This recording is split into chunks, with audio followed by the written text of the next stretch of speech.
Have you ever had anything bring you to the point that you wasn't sure if you could get out of this? Somehow it's not the one thing, but it's everything. It's everything you went through all the years before, and to find out that the things are never going to stop coming at you, that finally brings you to the point that you say, you know what, I'm not sure I want to get up out of the bed in the morning if all I got to face is another fight. This is for those of you who are going through the fight. Those of you who are wondering, how can I keep going like this? Some of you have been through so much that you should have lost your mind.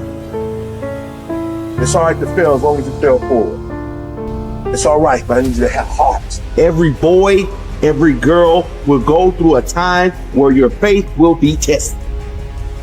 I know what it's like to barely hold on, to barely feel like you're breathing, and barely feel like you can come up for air.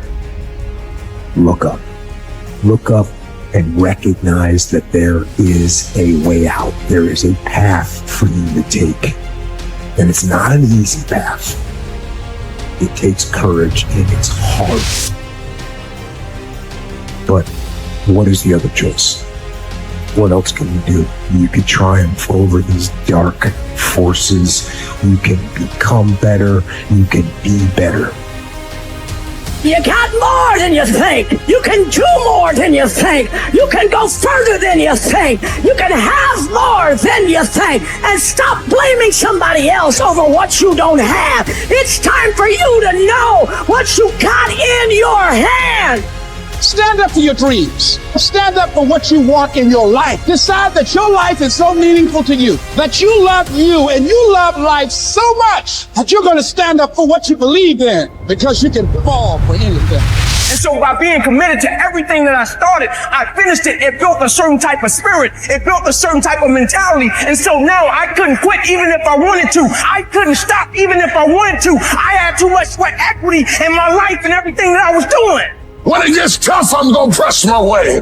When I get tired, I'm going to press my way. When it's not convenient, I'm going to press my way. When my heart is broken, I'm going to press my way. When I'm rejected, I'm going to press my way. When I'm broke, I'm going to press my way. When I'm despaired, I'm going to press my way. You would just believe that your day coming, that the sacrifices you are making today, they gonna pay off. But if you do not believe, it ain't gonna happen. So I need you to work on your faith. I need you to wake up every day and say, today ain't today, but my day coming. And I will not give up until I get to that day. I will not stop. I will not give up. I will not give in until my day comes. If what you are doing is truly significant to life, why do you need another motivation to make that happen? If you really understand and experience that what you are doing is truly important for every life around you, you don't need a motivation. Life just goes on. See, does your heartbeat need a motivation to keep it going?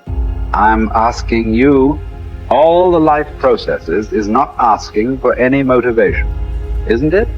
Monsoon is coming. Any motivation? No, it's coming year after year. It's the natural process is going on. Simply like that. In you and me, life is on.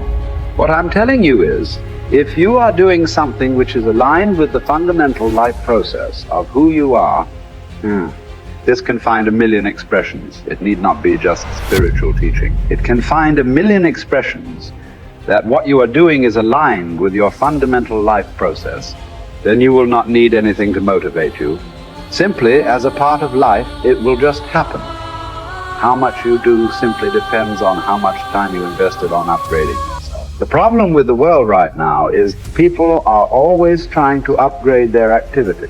If you upgrade your activity without upgrading yourself, you are bound to break up somewhere. It's like you went on a Formula One track because you want to be on a fast track, and you went with your Maruti 800.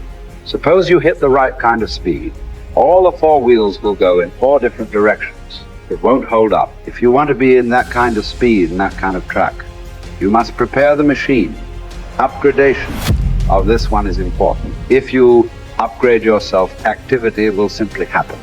Many people around me, many times think I'm superhuman because of the activity that I perform. This is not about being superhuman. If you explore the possibilities of being human, if you explore the possibilities of the immensity of being human, you will realize you don't have to be a superhuman. Being human itself is super. So you will not need any external drive or some other inspiration. The very process of life will do it. It turns out 95% of who we are by our midlife is a set of memorized behaviors, unconscious habits, hardwired thoughts and attitudes, conditioned emotions that are so familiar to us that it doesn't even feel like fear, or it doesn't feel like sadness. It's just who we are. So it usually takes crisis or trauma or disease or diagnosis or your lowest point in your life where you're knocked to your knees. And for that moment, you actually have a view of yourself outside of yourself. You can see yourself from a different state. The facade, the whole illusion is over. And that's when a person really begins to think about what they've been thinking about. They begin to notice how they speak or how they act. And I think they begin to pay attention to those feelings on a more regular and conscious basis. And the word meditation, I looked this up because when I started my journey, I'm very scientifically minded. The word meditation, the symbol means to become familiar with. So then the first step to change, if you wanted to create a new life, you have to change. It's change your personal reality. You have to change your personality. And the first step is consciousness or becoming aware. So the moment you become conscious of your unconscious thoughts, the moment you become aware of your automatic reflexive habits and your emotional reactions, the moment you can become so conscious of those unconscious states of mind and body that you don't go unconscious again, so familiar with those states.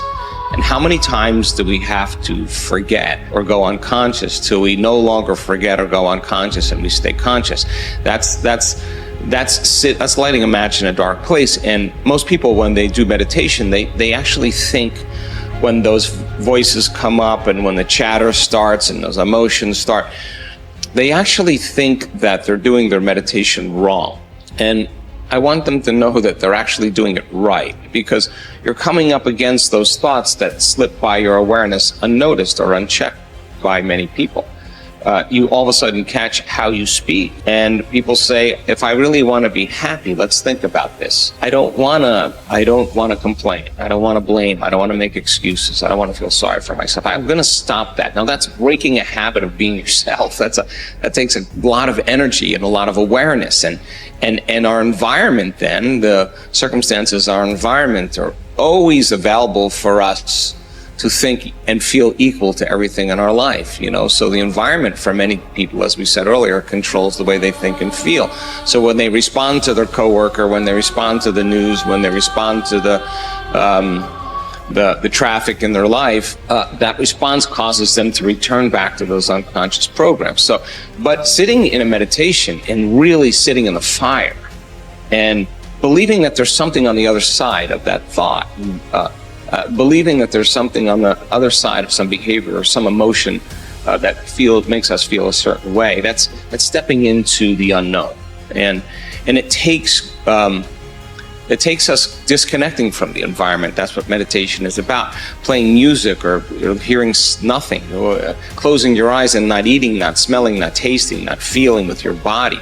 Putting your body away, and you're not letting it be the mind or the program. You're making it sit still. You're training the animal, right? And a person starts feeling emotional, and they catch themselves starting to feel those emotions. Instead of letting that emotion drive certain thoughts or actions, that person settles the body down in the meditation and brings it back into the present moment, and that's a victory.